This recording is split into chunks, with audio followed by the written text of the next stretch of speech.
Maka kata Nabi Muhammad, kata malaikat Jibril kepada Nabi Muhammad SAW, "I'mal maksita fa innaka majjun bi." Lakukanlah hai Muhammad apapun yang ingin engkau lakukan, tapi semua yang engkau lakukan pasti akan kau pertanggungjawaban di hadapan Allah. Fa may ya'mal misqala dzarratin khairan yara wa may ya'mal misqala dzarratin syarran yara. Sekecil apapun yang engkau perbuat itu kebaikan, Allah akan balas, dan sekecil apapun keburukan dan kejahatan yang engkau sembunyikan di balik gagalnya sidang pra-peradilan pada hari ini, maka juga Allah akan balas.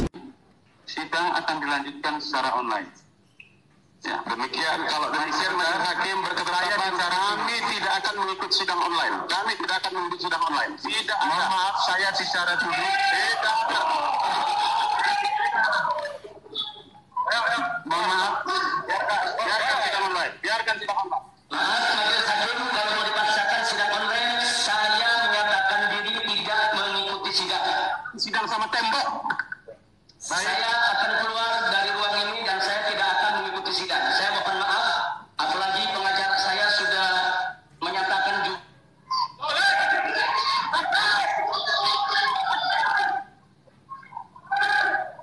Tanpa tekanan bahwa saya tidak akan mengikuti sidang online, dan sidang hari ini saya tidak akan mengikuti. Dengan demikian saya akan keluar dari ruangan ini. Mohon maaf, terima kasih.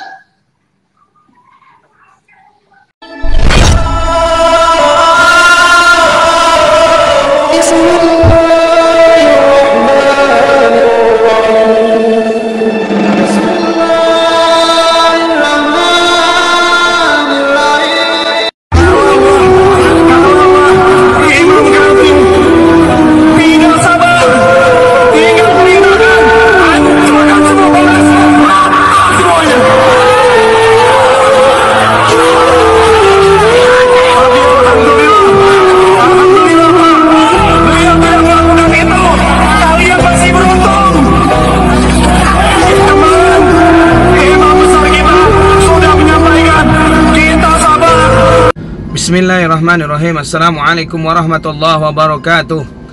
Alhamdulillahi rabbil alamin, hamdan katsiran kama amar. Asyhadu an la ilaha illallah wahdahu la syarikalah wa asyhadu anna Muhammadan abduhu wa rasuluh la nabiyya ba'da. Rabbi shrah li sadri wa yassir li amri wahlul 'uqdatam min lisani yafqahu qawli. Shadaqallahul azim. Sahabat surga Cahaya Hati Official TV dimanapun anda berada, sahabat surga Cahaya Hati News dimanapun anda berada, hari ini kita berduka, hari ini kita bersedih, hari ini kita seperti memiliki hukum yang mati, yang tumpul ke atas, yang tajam ke bawah. Apa yang terjadi? Betul-betul tidak adanya keadilan bagi Al-Habibana Muhammad Rizik Syihab waktu sidang pra-peradilan. Yang pertama, kesalahan teknis yang harusnya tidak terjadi karena sudah disaksikan oleh internasional. Masa mikrofon rusak? Ada 5 alasan yang ingin saya sampaikan. Pertama, online ini suara tidak jelas dan sering putus, gambar pun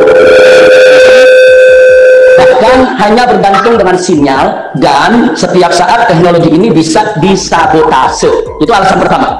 Jadi online ini akan sangat-sangat merugikan saya selaku terdakwa. Yang kedua, kalau alasannya COVID, lebih yaitu tentang protokol kesehatan. Apakah dengan jaga jarak, kemudian apa namanya masker dan lainnya, kita sama-sama bersepakat untuk menjaga protokol kesehatan. Kemudian yang ketiga, faktanya ada beberapa tokoh kemarin ini pada saat sidang dihadirkan, seperti Bapak Irjen Napoleon Bonaparte. Jadi kalau ada tokoh yang bisa dihadirkan dalam sidang, kenapa saya tidak? Nah, ini kan jadi diskriminasi. Kita sama sepakat tidak boleh ada diskriminasi perlakuan di dalam persidangan. Kemudian yang keempat, faktanya juga saya saat ini tidak berada di pengadilan, tapi berada di Mabes Polri. Saya ingin berada di ruang sidang, bukan berada di Mabes Polri. Yang kelima, kita sepakat menjadi sidang abal-abal karena ini menjadi sorotan nasional dan internasional. Kalau kita berdebat seperti ini, kemudian ada diskriminasi, ada pelanggaran-pelanggaran hukum yang dilakukan, ini akan mempermalukan, dan ini bisa mempermalukan cerminan hukum Indonesia di dunia. Saya minta sekali lagi, kita hentikan perdebatan. Saya mohon kepada majelis hakim yang terhormat, majelis hakim yang mulia, bisa mengambil keputusan yang arif dan bijak,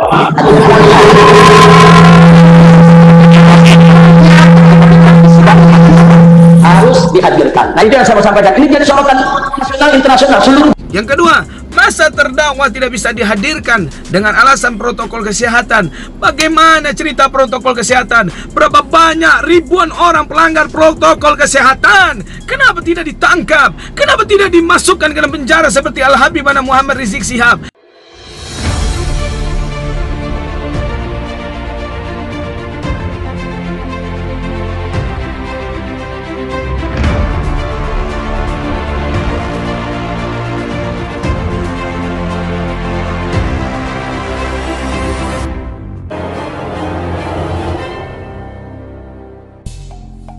Picu kerumunan dan abai protokol kesehatan, kunjungan Jokowi di Sika NTT dikecam oleh publik sekitar iring-iringan mobil Presiden Joko Widodo.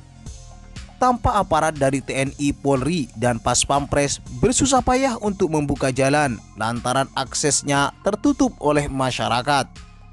Pas Pampres yang mengawal dengan sepeda motor sempat terjatuh terhimpit oleh kerumunan warga. Mantan Gubernur DKI Jakarta itu lalu membuka atap rooftop mobilnya.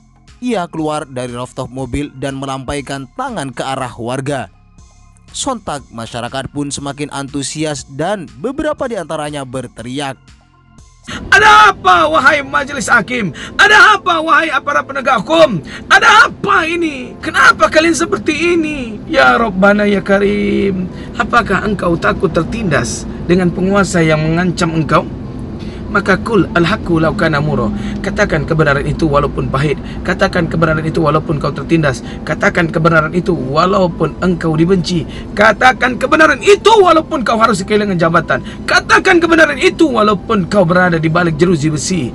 Guru kami, ulama kami, imam besar kami sudah berada di balik jeruji penjara.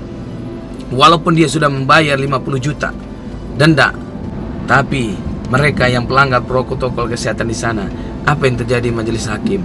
Bagaimana ini ceritanya majelis hakim? Masya Allah, luar biasa. Maka kata malaikat Jibril kepada Nabi Muhammad SAW, "I'mal maksita fa innaka majjun bih." Lakukanlah hai Muhammad apapun yang ingin engkau lakukan, tapi semua yang engkau lakukan pasti akan kau pertanggungjawabkan di hadapan Allah. Fa may ya'mal misqala dzarratin khairan yara wa may ya'mal misqala dzarratin syarran yara. Sekecil apapun yang engkau perbuat itu kebaikan, Allah akan balas, dan sekecil apapun keburukan dan kejahatan yang engkau sembunyikan di balik gagalnya persidangan pra-peradilan pada hari ini, maka juga Allah akan balas. Maka sahabat surga, lihatlah bagaimana hukum kita ini, tajam ke bawah, tumpul ke atas. Maka sia-sialah sila yang berbunyi keadilan sosial bagi seluruh rakyat Indonesia. Tidak adil. Penguasa kita, Bapak Presiden RI Republik Indonesia, yaitu Bapak Haji Joko Widodo, melakukan pelanggaran prokes saat berkunjung ke NTT, bagi-bagi, lempar-lempar baju kaos dan segala macam. Tidak bisa dilaporkan, dan tidak ada satupun yang mengkaitkan itu dengan pelanggaran protokol kesehatan. Raffi Ahmad, Ahok melakukan juga pelanggaran protokol kesehatan, bernyanyi-nyanyi, berkaraoke-karaoke, tapi apa yang terjadi? Tidak bisa disentuh. Kenapa kok Habib kami bisa disentuh, kemudian tidak bisa dikeluarkan? Ada apa ini? Ada hal yang aneh. Kenapa begitu? Kenapa begini? Sahabatku yang dirahmati Allah, dan mudah-mudahan video ini membuat kita semangat untuk menegakkan kembali keadilan hukum di tanah air Indonesia, agar kita tidak malu dengan dunia internasional. Sekian, terima kasih. Assalamualaikum warahmatullahi wabarakatuh.